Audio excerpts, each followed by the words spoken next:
Saudara-saudari yang terkasih dalam Tuhan kita Yesus Kristus, Yesus sebagai seorang pribadi telah membangun apa yang disebut persahabatan istimewa dengan kelompok ke-12 murid yang dia sebut rasul. Yesus juga menyampaikan kepada mereka, "Aku bukan menganggap kamu atau menyebut kamu sebagai hamba, tetapi sahabat."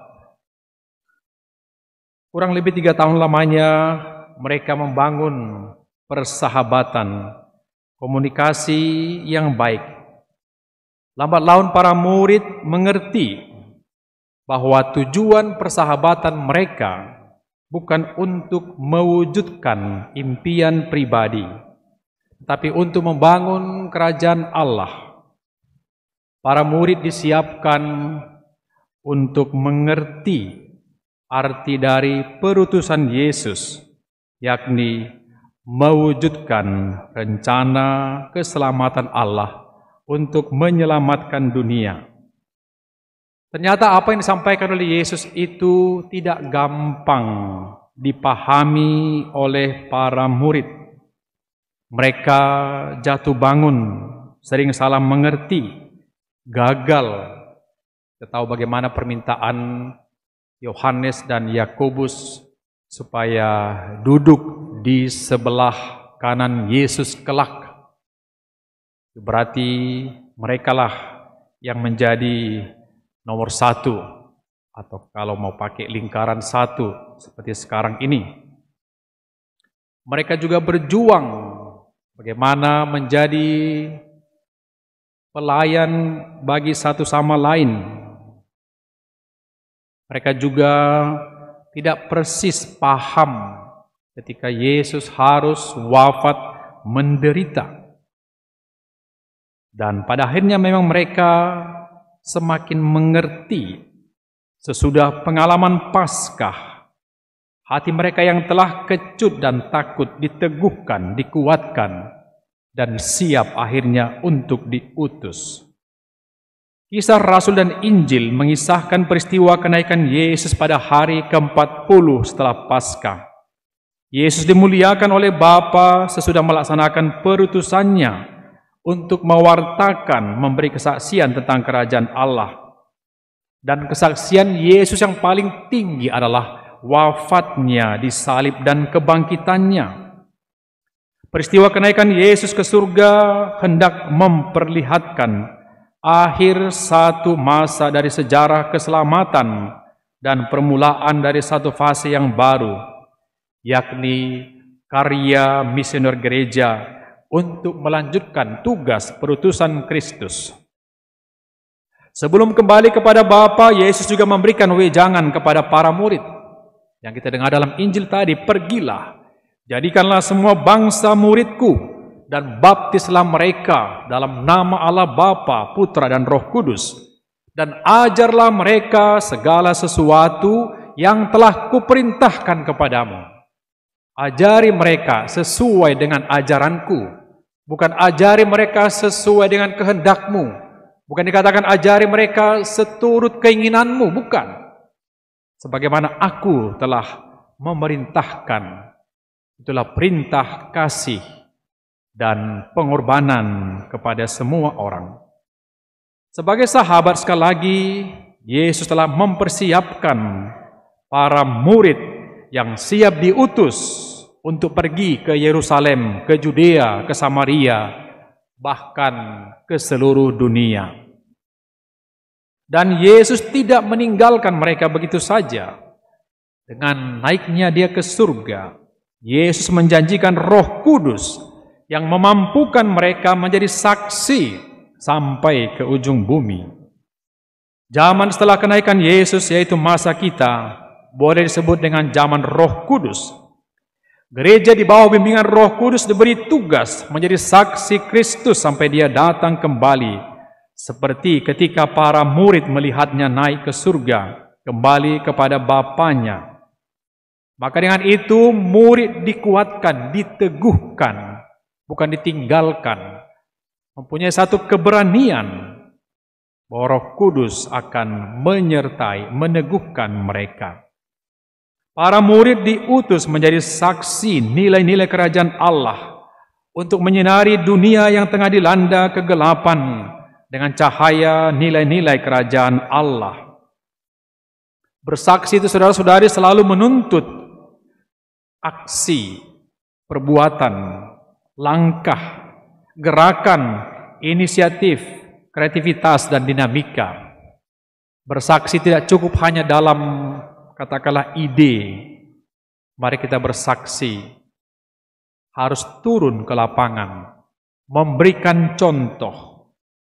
Kesaksian yang telah dibuat oleh para murid boleh katakan tuntas, berbobot, tidak setengah-setengah. Bahkan mereka rela memberikan hidupnya, nyawanya, karena telah melihat Yesus sendiri yang telah bangkit dan meneguhkan mereka. Dan banyak orang dikatakan semakin tertarik mengikuti Kristus. Karena orang Kristen pada zaman itu hidup sehati dan sejiwa. Saudara-saudari, saat Yesus terangkat ke surga, para murid dikatakan tadi cukup lama menatap ke langit. Hingga 2 orang berpakaian putih mengingatkan mereka bahwa Yesus akan datang kembali dengan cara yang sama seperti ketika mereka lihat naik ke surga. Penantian akan kedatangan Yesus bukan terutama diperlihatkan dengan sikap menengadah ke langit dari ketinggian bukit atau gunung. Para murid harus turun dari gunung, kembali ke tengah hidup sehari-hari, dan di situ mereka menantikan Yesus datang kembali. Komunitas orang-orang yang percaya pada Kristus menyadari bahwa mereka telah menerima kuasa ilahi. Maka dalam kegembiraan Paskah, mereka melaksanakan apa yang disebut karya misioner.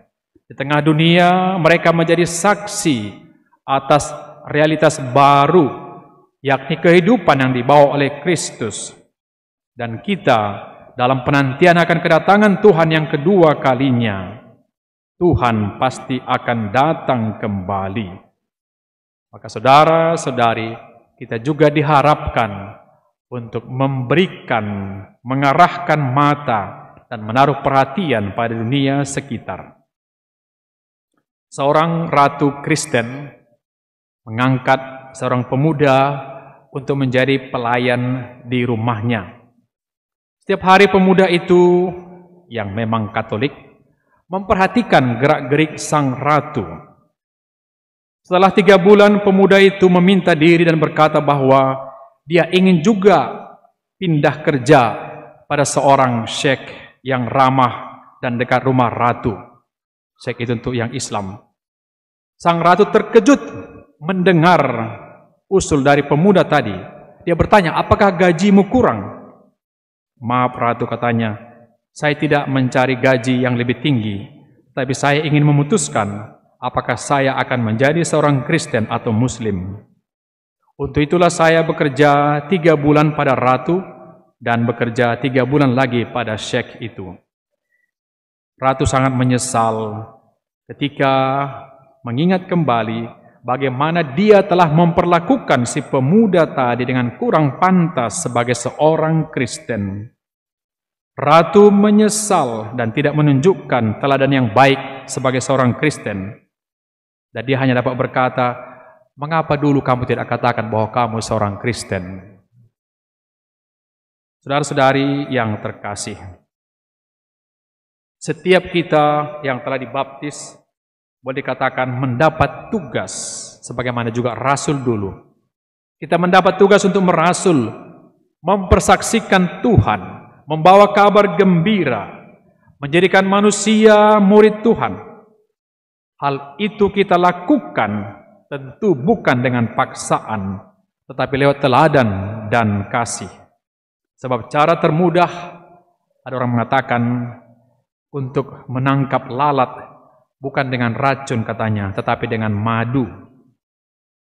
Kita juga patut merenungkan sikap seorang tokoh India, Mahatma Gandhi, seorang tokoh yang terkenal dengan motonya ahimsa, non-violence, tanpa kekerasan.